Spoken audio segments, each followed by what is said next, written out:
오늘 하나님의 말씀은 레위기 1장 3절에서 9절까지 있는 말씀입니다. 구약성경 147쪽에 있습니다. 제가 봉독을 해드리겠습니다. 그 예물이 소의 번제이면 흠없는 수컷으로 회막문에서 여호와 앞에 기쁘게 받으시도록 드릴지니라. 그는 번제물의 머리에 안수할지니 그를 위하여 기쁘게 받으심이 되어 그를 위하여 속죄가 될 것이라.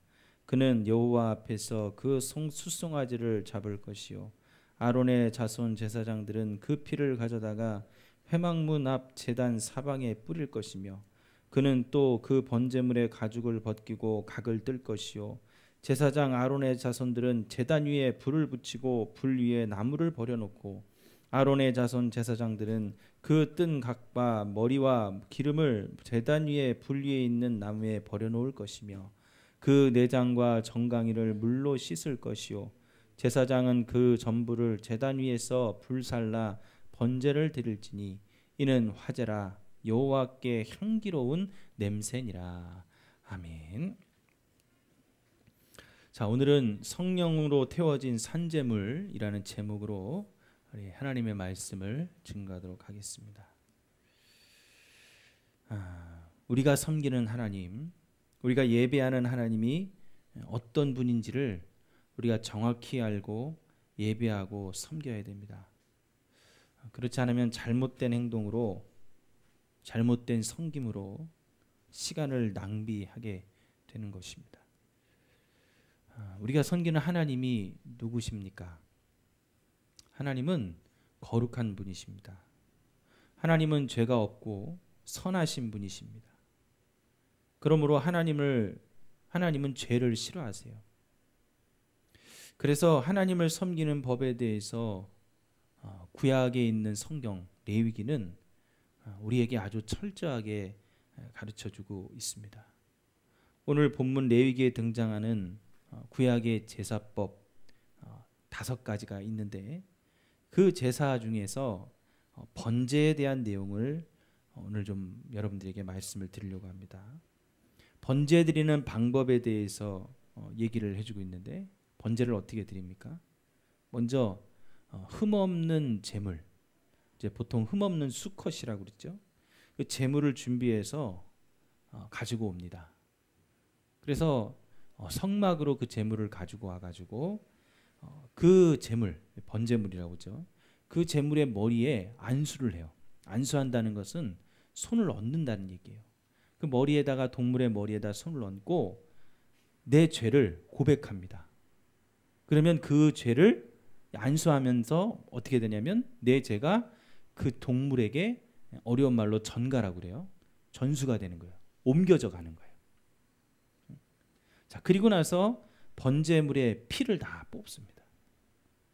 그리고 그 피를 담은 그릇을 가지고 제단 사방에다가 쭉 뿌리고 번제물의 가죽을 벗기고 각을 떠요. 각을 뜬다는 말은 자른다는 얘기예요. 다리를 자르고 머리를 자르고, 그래서 배를 가르고 안에 있는 내장을 다 끄집어내고, 이게 각을 뜨는 거예요.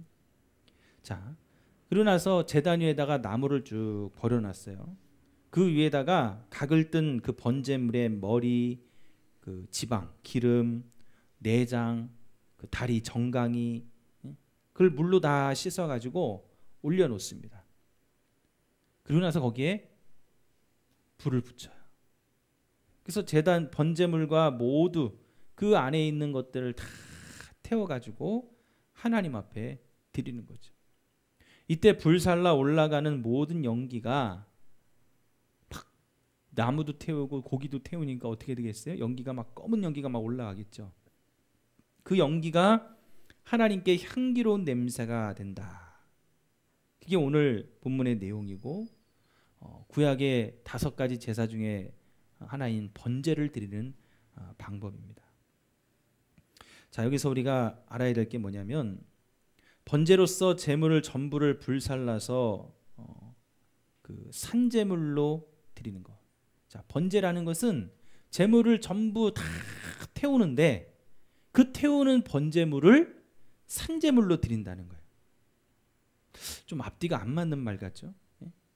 이미 피도 흘렸고 각을 떠가지고 전부 죽이고 나서 다 불살라가지고 드리는데 이게 어떻게 산제물이 될 수 있는가?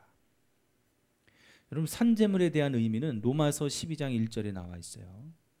그러므로 형제들아, 내가 하나님의 모든 자비하심으로 너희를 권하노니 너희 몸을 하나님이 기뻐하시는 거룩한 산제물로 드리라. 이는 너희가 드릴 영적 예배니라. 분명히 너희 몸을 하나님이 기뻐하시는 거룩한 산제물로 드리라고 했는데 그 뒤에 뭐라고 나와요? 너희가 드릴 영적인 예배니라. 자, 여기에 산제물에 대한 답이 있어요. 자, 산제물이라는 것은 살아있는 제물이라는 말이에요. 잘 들어보세요. 산채로 드리는 제물. 그런데 제물을 드릴 땐 분명히 구약의 율법과 제사법에 나와 있듯이 산채로 드리지 않고 죽입니다. 피를 뽑아요. 다 태워서 드립니다. 그러면 산제물은 뭘 얘기하는 거냐? 영적으로 살아있는 제물을 얘기하는 거예요. 아까 말했잖아요. 너희 몸을 하나님이 기뻐하시는 거룩한 산제물로 드리라. 근데 그 산제물은 그 뒤에 너희가 드릴 영적 예배니라. 영적으로 살아있는 제물이 산제물이라는 겁니다. 자, 앞에서 말했지만 번제를 드릴 때는 흠없는 수컷을 데리고 와서 안수를 합니다. 내게 있는 죄를 옮기는 거예요. 죄를 안 사는 짐승에게 다 옮겨갑니다. 그래서 원래는 내가 죽어야 돼. 죄를 지은 내가 죽어야 되는데 나 대신에 내 죄를 옮긴 짐승인 흠없는 수컷이 죽으면 그 제물을 갖다가 각을 뜨고 피를 뽑아서 다 태워가지고 하나님 앞에 드리면 하나님이 내가 지은 죄 때문에 나에게 임할 진노를 멈추신다는 거예요. 나에게 벌을 내리지 않고 그 나의 죄가 옮겨간 짐승이 죽은 것으로 하나님이 내 죄를 없애도록 만들어 주시겠다는 거예요. 그래서 짐승을 죽일 때 그냥 죽이지 않고 제사법에 맞춰 죽이는 거예요. 레위기 17장 11절에 생명이 피에 있기 때문이라고 그랬죠. 피에 생명이 있어요. 그래서 피를 뽑아가지고 제단에 뿌리는 겁니다. 그리고 각을 떠요. 가죽을 벗기고 머리를 자르고 배에 그 내장을 끌어내고 다리와 정강이를 자릅니다. 자, 그것을 다 버려놓고 태웁니다. 여기에서 각을 뜨는 이 모든 부분은 의미가 있어요. 바로 우리의 육체의 정욕과 죄를 말해요. 그래서 머리는 생각이나 원망의 죄를, 지방은 하나님이 충분히 우리를 풍요롭게 해주시는 것을 멀리하고 내가 스스로 채우며 살려고 하는 죄, 내장은 우리 마음 깊은 곳에 있는 나쁜 감정의 죄를, 정강이는 다리를 얘기하죠. 다리는 우리가 이 땅에서 다니는 걸음인데 잘못된 걸음에 대한 죄를 말하고 있어요. 그래서 이것을 태울 때 그 연기는, 여러분 그 고깃집에 가가지고 고기를 태우면 어떻게 돼요? 굉장히 탄 연기가 팍 올라오면서 냄새가 되게 안 좋죠. 역하죠. 그 연기가 막 비위에 거슬리고 탄 냄새 때문에 먹고 싶다가도 먹고 싶지 않은 마음이 들 정도로 이 타는 냄새가 그렇게 좋은 냄새가 아닙니다. 근데 오늘 우리가 읽은 본문 마지막 9절에 뭐라고 했냐면 하나님은 이것을 따라합시다. 향기로운 냄새. 향기로웠다고 그러시는 거예요. 너희들이 제사법에 맞춰서 내가 알려준 대로 너희 죄를 옮긴 그 죄물을 하나님 앞에 번제로 태워서 드리고 그 연기를 하늘로 올려보낼 때 하나님은 그 연기를 향기로운 냄새라고 말씀하신다는 거예요. 내 가운데 더럽고 추악한 죄악들이 타고 다 없어지는 거예요. 고기가 타서 올라가고는 연기지만 하나님은 그 연기를 보시면서 뭐가 타는 거예요? 우리의 죄악이 타는 거예요. 그래서 하나님 앞에 정결케 되는 우리를 보시고, 그러니까 고기가 타는 냄새를 그것을 하나님 맡아가지고 향기롭다는 게 아니라 그것이 탐으로 인해서 우리가 정결케 되는 그 모습을 보시면서 하나님은 향기로운 냄새라고 그러죠. 거룩한 산 제물이라고 우리를 말씀하시는 거예요. 그래서 하나님은 하나님께 드리는 제사를 받으시듯이 우리가 예수님이 제물 되셔서 그 피를 힘입어 우리의 모든 육체와 우리의 자랑, 우리의 더러움, 우리의 죄악들을 죽이고 하나님 앞에 나아가면 하나님이 우리의 모습을 보시고 기뻐하신다는 거예요. 왜? 내 안에 있는 육체적인 그 죄들이 다 죽어지면 뭐가 살아나기 때문에? 내 영이 살기 때문에. 아담과 하와가 하나님 말씀을 어겨 죄를 짓고 나서 영이 죽었잖아요. 육체가 죽은 게 아니에요. 하나님이 너희는 반드시 죽을 거야 라고 그러셨어요. 근데 그들이 죽은 건 육체가 아니라 그들의 영이었어요. 영원히 살 수 있는 하나님이 주신 영. 근데 이제는 반대로 내 육체의 것을 죽이면 내 영적인 것이 살게 되고 그 영적인 것이 사는 것을 하나님은 산제사라고 말하고 있는 거예요. 산제물이라고 말하고 있는 거예요. 그것을 보고 하나님은 기뻐하시고 그것을 보고 하나님은 그것을 살리는 육적인 것을 태우는 동물의 그 태워버리는 연기를 보시면서 향기로운 냄새라고 말씀하시는 겁니다. 이 구약에서는 이렇게 죄를 지을 때마다 동물을 죽여야 됐어요. 왜? 영원한 게 없기 때문에. 내가 죄를 지면 죄를 지을 때마다 동물을 데리고 와서 죽여야 해. 그래야지만 내가 안 죽어. 그래야지만 내가 하나님 앞에 산제물이 될 수 있는 거예요. 근데 지금은 안 그렇죠. 지금 동물 잡습니까? 지금 예배 드릴 때 제가 동물을 잡아가지고 이 제단 앞에 와가지고 하나님 앞에 태워서 드려요? 아니잖아요. 왜? 이미 그 동물과 같이 제물이 되신 분이 계십니다. 누구세요?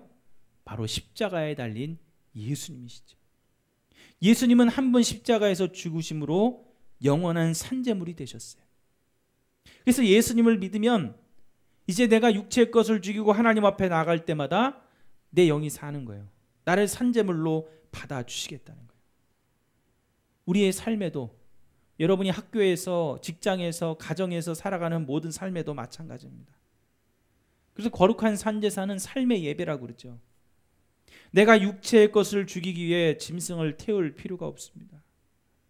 예수님이 영원한 산제물이 되셔서 그 효과가, 그 효력이 영원히 지속될 수 있기 때문입니다. 그러면 우리가 막 살아도 되느냐? 그렇지 않아요. 우리 안에는 죄의 본성이라는 게 있어요. 죄를 짓고자 하는 마음이죠. 그래서 그 본성이 자꾸 튀어나와요. 나도 모르게 튀어나와요. 어떨 때는 내 의지와 상관없이 죄의 유혹을 받습니다. 아예 안 지어야지, 안 해야지. 그런데 나도 모르는 순간 어느 순간 나는 죄를 짓고 있어요. 연약한 인간이죠. 미워하지 말아야 되는데 미워하고 있고, 음란한 죄를 짓지 말아야 되는데 이미 생각으로, 마음으로, 행동으로 짓고 있고, 내 마음대로 안 됩니다. 원죄를 예수님이 없애주셔서 하나님 앞에 나아가기만 하면 산제물로 우리를 받아주시겠다고 했는데 그게 잘 안 돼요. 지금 우리가 살고 있는 이 우주는 저 영계의 하늘에서 쫓겨난 마귀가 다스리고 있습니다. 자, 우리는 지금 이 지구에 있죠. 지구 위에 저 밖에 우주, 깜깜한 우주가 있어요. 자, 그 우주의 너머에 영적인 영계의 세계가 있습니다. 그 영계의 세계에 하나님이 계시고 그 하나님이 계신 곳에 하나님을 섬기는 천사들이 있어요. 근데 그 천사장 중에 루시엘이라는 천사장이 타락해서 루시퍼, 마귀가 돼서 이 우주 쪽으로, 어둠의 세력 쪽으로, 세계 쪽으로 쫓겨났어요. 갇혀진 거예요. 그래서 여기를 막 마귀가 다스리고 있어요. 우리가 하나님과 교제를 하고 계속 만나야 되는데 마귀가 그것을 방해하고 있는 겁니다. 그래서 여러분들이 이 세상에 살면서 예수 믿고 하나님 믿고도 구원받고도 죄를 지을 수밖에 없는 이유가 바로 거기 있는 거예요. 마귀가 자꾸 우리를 유혹해요.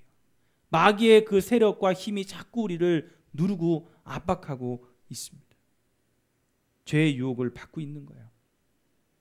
자, 그러면 우리가 어떻게 이 본성, 죄의 본성을 이겨내고 향기로운 냄새로 산제물로 하나님 앞에 살아갈 수 있을까? 여러분, 나 자신을 죽여야 됩니다. 예수님께서 십자가에서 죽으심으로 희생제물이 되시고 우리의 죄악을 태우셨듯이 나도 그 십자가에서 내 육체의 것을 다 태웠다고 여러분 선언하고 고백할 수 있어야 돼요. 내 육체의 모든 본성을 다 죽여야 됩니다. 내가 죽일 수는 없어요. 내 힘으로 되는 게 아닙니다. 뭐로 되느냐? 성령으로 가능한 거예요. 그러니까 우리가 성령을 받아야 되는 이유가 여기 있습니다. 성령을 받아야 되는 이유는 바로 우리 안에 있는 죄악을 여러분들이 죽이려면, 나를 죽이려면 내 힘으로 할 수 없기 때문에 그런 거예요. 성령을 통해서만이 그게 가능한 겁니다. 우리 안에 있는 고집도, 교만도, 미움도, 시기도, 질투도, 음란도, 그 모든 것들을, 죄악들을 다, 죄의 본성들을 죽이고 하나님 앞에 온전하게 설 수 있는, 산재물이 될 수 있는 것은 성령의 불로 태워야만 가능한 거예요. 그 짐승을 번제단에서 그 하나님의 불로 태우듯이 하나님의 불인 성령으로 우리 안에 있는 것들을 태워야만 우리가 하나님 앞에 산재물로 설 수가 있어요. 매년 우리나라에도 그렇고 전 세계적으로 크고 작은 산불들이 일어납니다. 올해도 산불만 몇 차례 일어났는지 모르겠어요. 근데 너무 건조하니까, 비가 많이 안 와서 그 산불이 막 계속 번지죠. 여러분, 산불이 무서운 이유가 뭐냐? 그 불길의 속도가 굉장히 빠르기 때문에 그래요. 우리나라의 경우에는 산불의 속도가 빠를 때는 시속 60km. 이렇게 말하면 좀 감이 안 오죠? 시속 60km. 자동차로 60km를 달리는 속도로 불이 번지는 거예요. 사람이 그 자동차 60km 달리는 걸 따라갈 수 있어요? 절대 못 따라가요. 오토바이로도 잘 못 따라가요. 근데 그 속도로 불길이 번진다고. 근데 우리나라에서 빠르게 번지는 게 그 정도인데, 저 미국 캘리포니아에서는 시속 100km로 불길이 번져요. 시속 100km면 여러분들이 고속도로 달려봤죠? 고속도로 차 타고 달릴 때 100km, 110km 달리거든요. 그 고속도로 차가 달리는 속도만큼 불길의 속도가 번지는 거예요. 그럼 어떻게 잡아요? 그래서 막 불씨가 200m 넘는 그 담도 훌쩍 뛰어넘고 강도 뛰어넘고, 그래서 불이 막 계속 번져나가죠. 근데 그 불을 잡을 수 있는 방법이 있다면 그게 뭐냐면, 불이 이쪽으로 오기 전에 불이 오는 방향 쪽에 있는, 미리 타지 않은 곳에 와서 거기에다가 이제 불을 놓아요. 맞불이라고 그러죠. 그 불을 갖다가 놔서 그 불을 통해서 있는 것을 갖다가 다, 거기 있는 것을 한 부분을 다 태워버리면 불이 막 오다가 어떻게 돼요? 멈추는 거예요. 왜? 왜 멈출까요? 더 이상 태울 게 없기 때문에. 이미 다 태워져서 없애버렸기 때문에 불이 막 무서운 속도로 오다가도 태울 게 없으니까 거기서 그쳐 버리는 겁니다. 여러분, 우리가 죄를 짓는 이유는 내 안에 아직도 태울 게 남아 있어서 그래요. 아직도 태울 죄가 남아 있는 거예요. 그러니까 마귀는 그걸 보고 있는 거예요. 야, 제 속에는 아직도 태울 죄들이 남아 있어. 다 안 태우고 가지고 있어. 그러니까 자꾸 우리 마음속에 불을 일으켜. 죄에 대한 불을 일으킵니다. 근데 성령의 불로 그걸 다 이미 태워버리면 더 이상 마귀가 우리에게 유혹할 거리가 없게 되어지는 것이죠. 자, 오늘 하나님 앞에 산제물이 되어야 되는데 향기로운 냄새도 되어야 됩니다. 향기로운 냄새가 된다는 말은 짐승의 피가 뚝뚝 흐르고 고약한 냄새, 비린내와 노린내가 나는 그 고기 덩어리가 불에 타면서 변화되어지는 거예요. 뭘로 변화되어집니까? 고기의 형체는 없어지고 공기의 입자로, 연기로 변화가 되어지는 거죠. 그래서 그 변화된 공기 입자, 즉 냄새는 제사를 드리면서 죽어야 될 오늘 우리를 말하고 있는 거예요. 오늘날로 표현하면 우리 마음속에 있는 죄들을 얘기하고 있죠. 내 마음과 삶이 변하면 그 짐승에게, 죄를 입힌 그 짐승이 태워져 가지고 형체가 없어서 공기의 입자로 변해서 막 타는 연기가 올라가듯이, 변화되듯이, 바로 예배를 통해서 자기의 죄를 깨닫고 허물을 깨닫고 미워하는 마음이 사랑하는 마음으로, 증오하는 마음이 용서하는 마음으로 바뀌어질 때 하나님은 그 냄새로 아름다운 향기를 흠양하시겠다. 그리고 우리를 성령으로 태워진 산제물로 받아주시겠다라고 말씀하시는 겁니다. 여러분, 우리의 마음이 변화되는 것도 중요합니다. 하지만 하나님이 용서하는 사람, 사랑할 줄 아는 사람, 하나님으로부터 산제물이라고 인정함을 받을 수 있는 사람이 바로 오늘 하나님이 기뻐하시는 사람인 것입니다. 사랑하는 성도 여러분, 오늘 저와 여러분 모두가 성령으로 태워진 산제물이 되었어 바로 하나님 앞에 변화된 하나님의 귀한 자녀들이 될 수 있기를 주의 이름으로 축원합니다. 기도하시겠습니다.